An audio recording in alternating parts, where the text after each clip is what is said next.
Hi guys, my name is Tesla and Themis. I'm currently a student at Houston Baptist University. I'm focusing in getting a master's in theological studies, and this week we are focusing on Ezekiel. So just do a little brief intro to Ezekiel. He was an Old Testament prophet.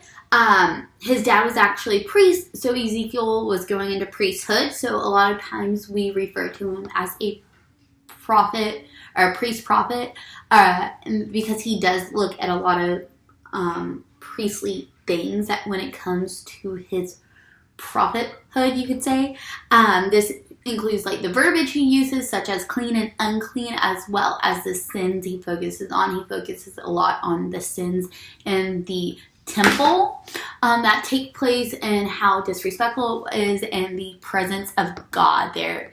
And so he was really into that. He talks a lot about the warnings, and he does a lot of signs and acts to show the violence and the destruction that's going to take place in Israel. But later on, it goes on to be a message of hope to the Israelites for a new covenant once they're exiled to Babylon. There were two waves that happened that pulled him from his hometown. His family all got pulled together, and he was actually called to prophethood, to become a prophet during this time. So there's two different things that I looked up this week for the media summary. So the first one is a video, and it says Ezekiel Among the Prophets by Dr. Leslie Allen from London University. He gave a lot of many details on Ezekiel. Ezekiel's probably one of his favorite prophets. He had said that he really did a lot of research, so it was very historical and set in stone what he was talking about.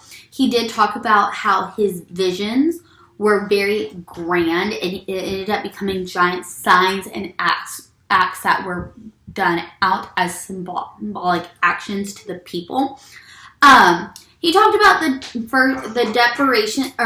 deportation to Babylon, and how the prophet, when he was sent there, he was sent with his whole family, and in 593 BC is when he received his calling, and he was there to deliver a hard message to the people. When the people came to him and said, "I want to go home and I've been praying to go home," he said, "No, because eventually it will be getting destroyed."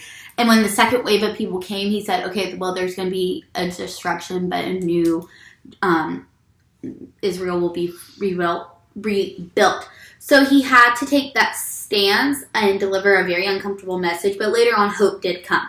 He really took a classical prophet approach. What this means is he focuses back on Egypt, in the covenant that was done there, and he looks at it about the covenants that were established there on Mount Sinai and just all of that. And so it really goes back to focus on those classical times, or the classical prophecy, so to speak. Ezekiel eventually has to tell the people that God's not with them because they did not live up to the code of the covenant, and they show the lack of responsibility. Amos in actually chapter 8 speaks of this, and it talks about the end, but Ezekiel reflects upon this as well, and so that's how it kind of gets tied. Amos gets tied into Ezekiel. It really at the end focuses with Dr. Leslie on the focus of symbolic actions, and what it was shown, and how, like I said, early priestly actions was super big with him.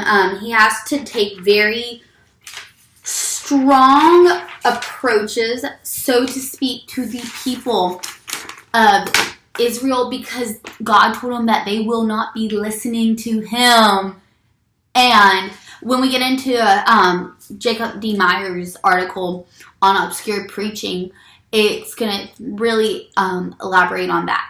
So let's go ahead and dive into that article, J.D. Myers and Obscured Preaching and Postpartum Homiletic Insights from the Prophet Ezekiel himself. So, this article really focuses on preaching and why it's in trouble today. And it also talks about Ezekiel radical approaches. Like we said, he did a lot of performing acts as signs and symbols. The article includes talking about preaching in crisis and when exile comes to you, obscure preaching in difficult language, signs out of darkness, and postmodern prophets. So I want to really focus on times preaching in crisis. What this includes, especially we can find this in Ezekiel chapter 3, 1 through 11. This is when the prophet is charged to go into prophets, to become a prophet.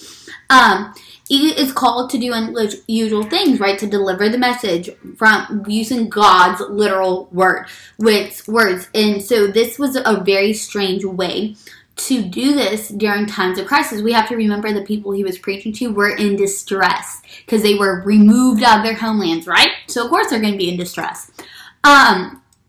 But what I look at it is during preaching times of crisis, it's important that you give a fresh outlook on the situation. That is something that Dr. Myers had explained in his article, that giving a fresh insight. And I found this very useful information, especially since I want to pursue chaplaincy, that giving a fresh insight to those during crisis really does help. You are like the middle person. And something that came to my mind as I was reading this article, there was a saying all the little women used to tell me, well, God works in mysterious ways, Teslin.